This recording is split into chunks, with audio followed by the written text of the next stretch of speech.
Alright y'all, today we're going to be learning about net forces. This is basically just calculating between a balanced and an unbalanced force.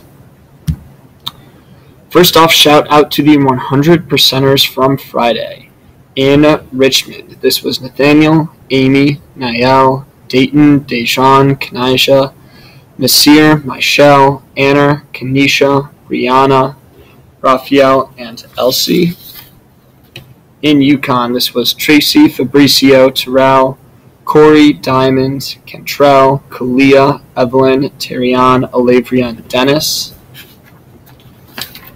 And in Alcorn, this was David, Paris, Robert, Anaya, Keith, Antoine, Crystal, Tamaj, Isaiah, Tanel, Derek, and Terriel. What are we doing today? Our essential question is, why do objects move? Our lesson objective, we will calculate the net forces acting on objects, and our homework is to finish our packet. Note number 1, net force is the total amount of force acting on an object. It needs to have a magnitude and a direction. So I know that my net force has to have a magnitude of 10 newtons. That's what we use to measure force, and it's going right.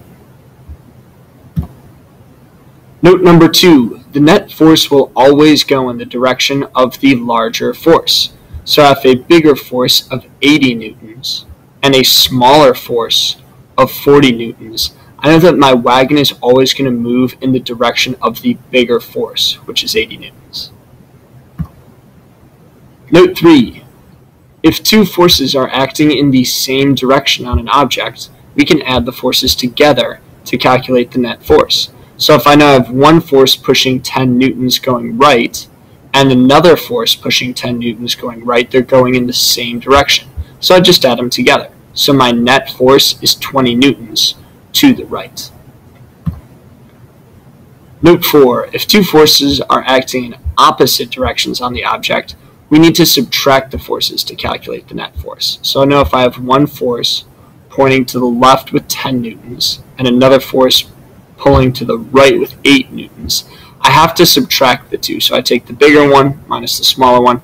I know my net force is going to be 2 newtons, 10 minus 8, and it's going to the left because that is the direction of the larger force. Practice question: in the same or opposite directions. That's my first step. So take a look at the picture. Then do we have to add or subtract the forces? And what is the total net force? What is the magnitude of the force and which direction is it going in? Practice question 2. Calculate the net force acting on this object. So if I have 25 newtons going to the right and 29 newtons going to the right, are the forces going in the same or opposite directions? Then should we add or subtract? And what is the net force? Remember, give me the magnitude and the direction. Practice question 3. Calculate the net force acting on the objects below. Again, are the forces going in the same or opposite directions? I have 5 newtons pulling to my left, 10 newtons pulling to my right. Then are we going to add or subtract these forces, and what is the net force? And finally, practice question 4. Robert wants to move his desk so he can sit closer to David. He pushes his desk with a force of 10 newtons. And friction pushes back with a force of 4 newtons. What is the net force acting on the desk? Draw the forces acting on the desk first.